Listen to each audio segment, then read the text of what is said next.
छात्र मित्रों, आज मैं आपके समक्ष व्याकरण का एक अंश ले रहा हूं, अ पार्ट ऑफ ग्रामर, सहायक क्रिया। जैसा कि शब्द ही समझाता है, सहायक क्रिया वह क्रिया जो सहायता करती है, वह क्रिया जो सहायता करती है उसे सहायक क्रिया कहते हैं। सहायक क्रिया में मुख्य रूप से एक संयुक्त क्रिया होती है। संयुक्त क्रिया क्या है? दो क्रियाओं को मिलकर के जो क्रिया बनती है वो संयुक्त क्रिया, अंग्रेजी में कहते हैं कंपाउंड वर्ब। यह है क्या?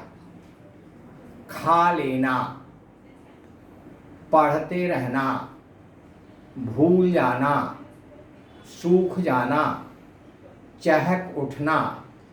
इन उदाहरणों में हम देखते हैं कि संयुक्त क्रिया कैसे है।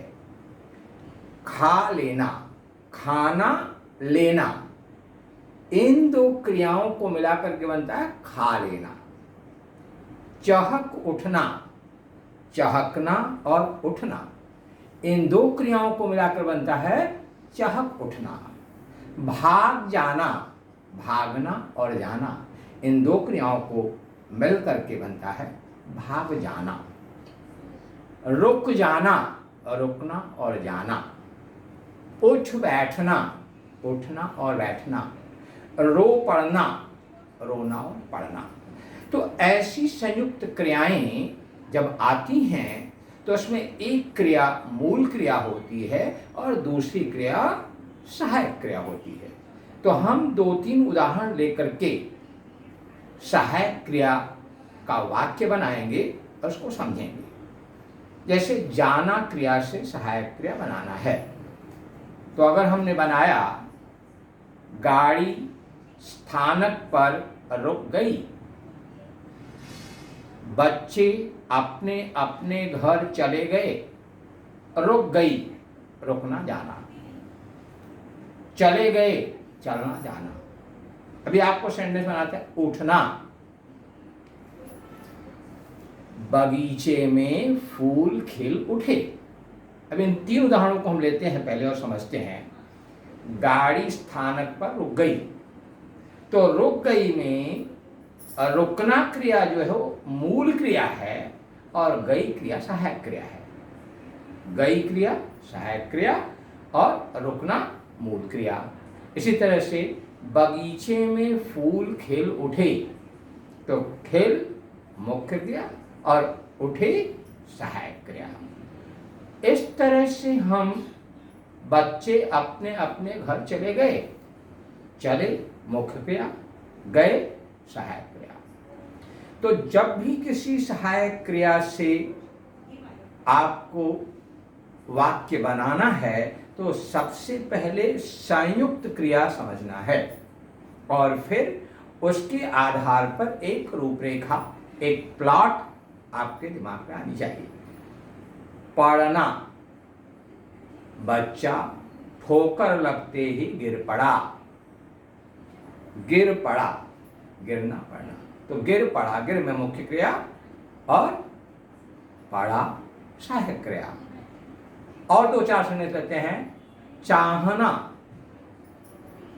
पिताजी ने मुझे जीवन में एक अच्छा इंसान बनाना चाहा।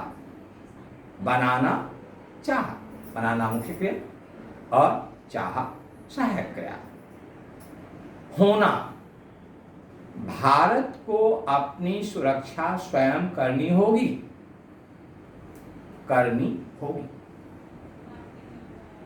रहना, बच्चे रात भर पढ़ते रहे। सूर्य दिन भर चमकता रहा। इस तरह से सब मिलाकर के करीब 35 ऐसी क्रियाएं हैं जिनसे सहायक क्रिया के वाक्य बन सकते हैं। कुछ रेयर हैं। निकलना, चोर चोरी करके भाग निकला। भागना, चोर चोरी करके निकल भागा। धमकना, गांव में डाकू दिन में ही आ धमके। आ धमके, आ मुख्य क्रिया, धमके सहायक क्रिया। दो चार और उदाहरण लेते हैं। लाना, पिताजी बाजार से सब्जी खरीद लाए। तो खरीदना और लाना, खरीद मुख्य क्रिया और लाए सहायक क्रिया। चाहिए, बच्चों को अपने बड़ों की आज्ञा का पालन करना चाहिए। हमें कभी झूठ नहीं बोलना चाहिए। प्रतिदिन हमें पूजा करनी चाहिए। पौधों की सुरक्षा करनी चाहिए।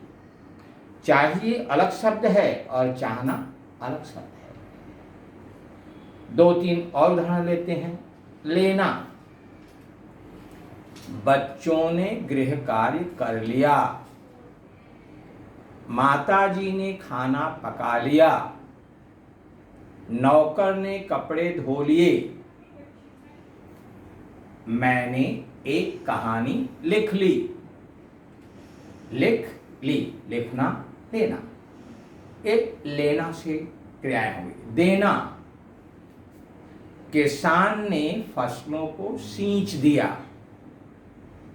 प्रधानमंत्री मोदी जी ने घोषणा कर दी। दादी जी ने कहानी सुना दी। किसानों ने अपने अपने फसल काट दिए। नौकर ने कपड़े सुखा दिए। सुखा दिए, सुखाना, देना। तो इस तरह से इसका सार ये है कि जब हम सहायक क्रिया का वाक्य बनाना चाहते हैं तो सबसे पहले संयुक्त क्रिया, संयुक्त क्रिया। दो चार संयुक्त क्रिया फिर ले लेते हैं।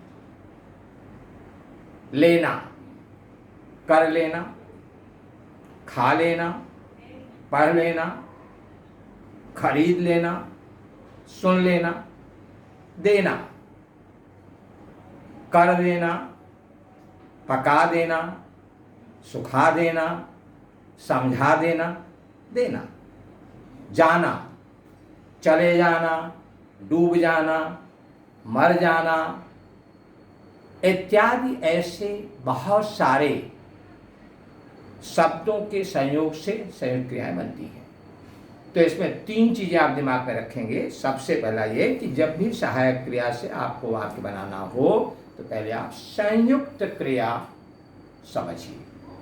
फिर उस संयुक्त क्रिया के बारे में एक सुंदर, एक अर्थपूर्ण रूपरेखा तैयार कीजिए, प्लॉट तैयार कीजिए। खा लेना, बच्चों ने फल खा लिए। पढ़ लेना, आज मैंने गणित में, बीज गणित में समीकरण पढ़ लिए। आज मैंने विज्ञान में प्रयोग पढ़ लिए। इस तरह से प्लॉट समझें। एक चीज दिमाग में रखना है कि सहायक क्रिया से वाक्य बनाते समय आप कोशिश ये कीजिए कि वो वाक्य भूतकाल में हो, खास करके सामान्य भूतकाल में, तब उसका अर्थ बहुत उभर कर आता है। आज इस सेगमेंट में हमने सहायक क्रिया पढ़ी। मुझे विश्वास है कि आप इसको दो चार बार देखेंगे तो संयुक्त क्रिया की जो अवधारणा है, जो कॉन्सेप्ट है, वो आपको स्पष्ट हो जाएगी, आपको क्लियर हो जाएगी। Thank you.